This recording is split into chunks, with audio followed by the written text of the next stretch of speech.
bike from Music Shack with a rather lovely looking vintage brand, as in the make, not the age.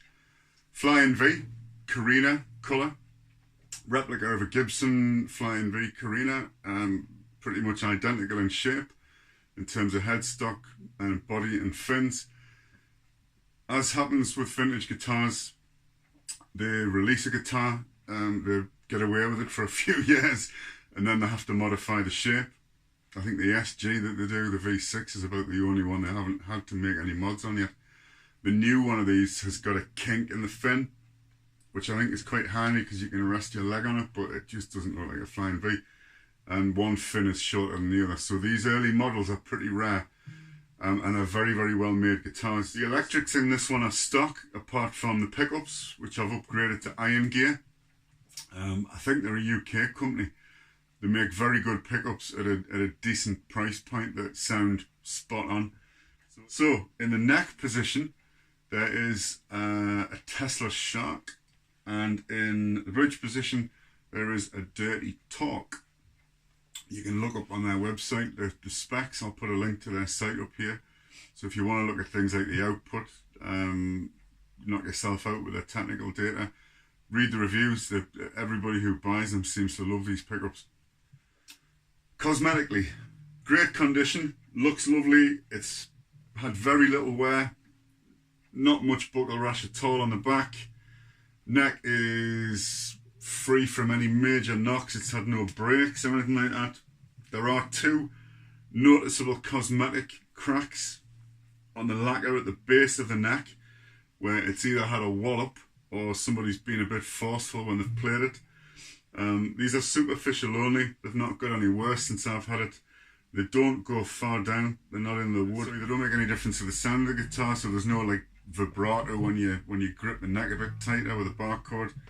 There's an additional hole here where the original strap button would have been. Somebody's relocated it around the back. Seems to feel alright to me. You could put it back if you wanted to. That's why I've not bothered to fill it in case somebody wants to rejig it. Service and work. I will put up on screen the service and work that I've done. Obviously the pickups have been switched as well, but all of that work there has been done on this guitar, so it's ready to go. Frets are all nice and even. There are no sharp edges, which you do sometimes get straight out of the factory, but this one's had time for any wear, and I think the fret ends have been filed as well. Very quick demo. Slightly different rig than normal. My orange amp is in a recording room. I've been doing some stuff with a band, so I've got my trusty Black Star. Okay, I always say with these, it's a demo, not a lesson. It's not me trying to show off on guitar. I'm not a show-off guitar player because I'm not good enough to show off. So just some chords and some noodling. So we'll go from the middle.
finishing.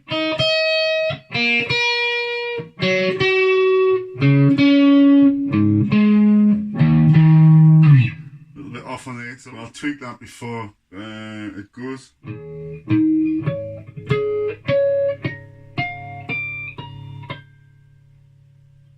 Top fret. There is a bit of echo on this, which I don't normally have, but hey, boring to be boring all the time, isn't it?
The output on that neck pickup and the rasp on the bridge pickup, they're really a nice pairing. And then when you get the two together with a switch in the middle, they balance each other out nicely. Just a big heavy riff.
Finger pick.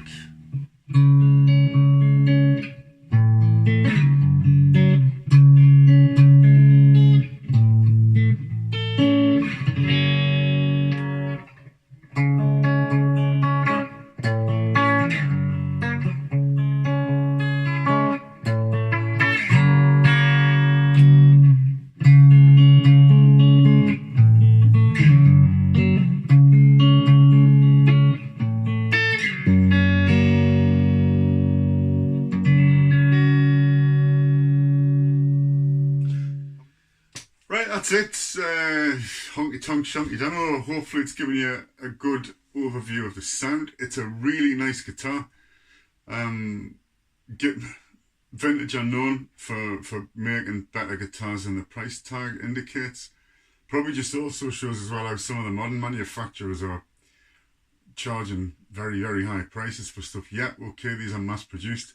These ones were made in Korea, but it's a nice bit of wood. It sounds good. And with these upgraded pickups in it, it's a really nice bit of kit. If you'd like any more info, please let me know. Contact details as usual. And thank you very much for your time. Cheers, bye now.